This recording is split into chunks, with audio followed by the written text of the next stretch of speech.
And now, it's time for another Dice Tower review with Tom Vasel.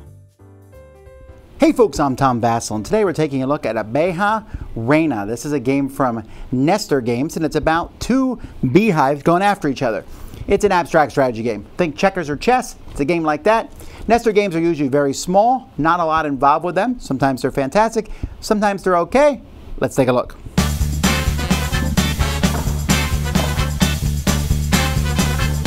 The goal of the game is to capture your opponent's queen. You each have three pieces. You have your queens, you have your male drones, and I'm sorry, these are male drones, and these are the females, the worker bees. Now, on your turn, you're going to move a piece, and then it's your opponent's turn. You just take turns moving a piece and going back and forth.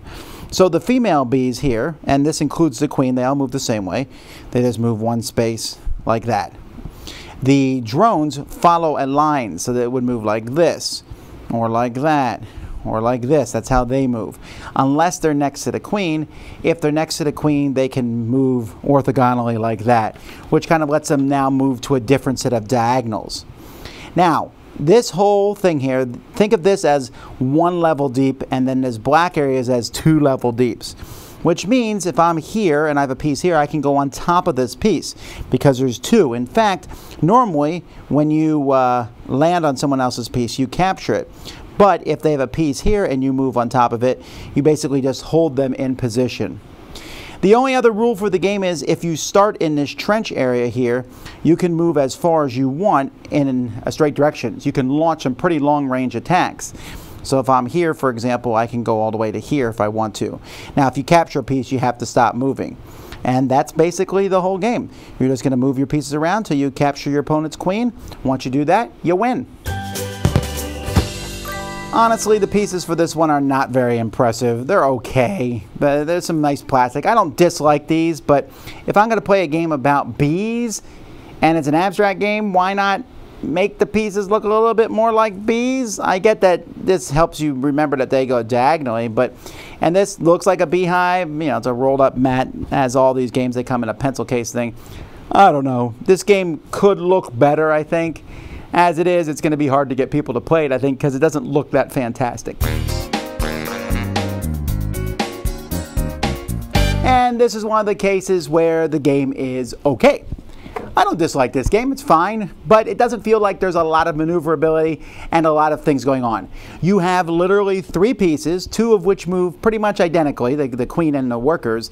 So you have 2 different types of pieces, which is very checkers-ishy because that only has 1 type of piece, and they move in different ways, and because once you move into that middle trench, your movement goes up so much that the game is just basically a rush for that trench. Rush and get in. Once you're in, you control half the board. If one person gets in the middle before the other person, and the other person is not right there on top of them, you've won, because you'll just be able to pick off your opponent one by one and do things. And in this game, building a strong defense isn't going to help much because you'll always be trying to get your queen out of the way of these people who are just going to zoom across the board and get her.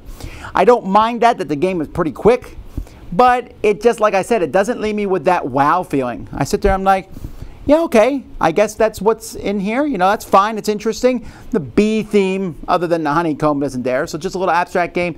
But it's not this big, gorgeous abstract game. It's a small, little one, and I don't think the gameplay kind of supersedes that. This is one of those games that if you brought it to me and I was a publisher, I'd look at it and go, that's interesting, but it's not really going to set the world on fire. And that's kind of what an abstract needs to do for me these days. I need to play it and go, woo, that's interesting. I played this one and I was like, huh. That's okay. And that's kind of what my review is. So some people may like it, right? It is a little bit different than other abstract strategy games because it has that middle area, which is 2 levels deep. Although it would have been kind of neat if the board, there had been like a 3D board, which lets you visualize that you're in the middle. Although they never quite give you a reasoning why once you're there you can shoot out really far. It seems like it'd be harder to get out of the trench. Whatever. And even putting your piece on top of someone else's, locking in position, isn't that big of a deal because they can just come and kill that piece on top. Nah, like I said, somewhat interesting. That's not that glowing of an endorsement. Dice Tower judgment, somewhat interesting.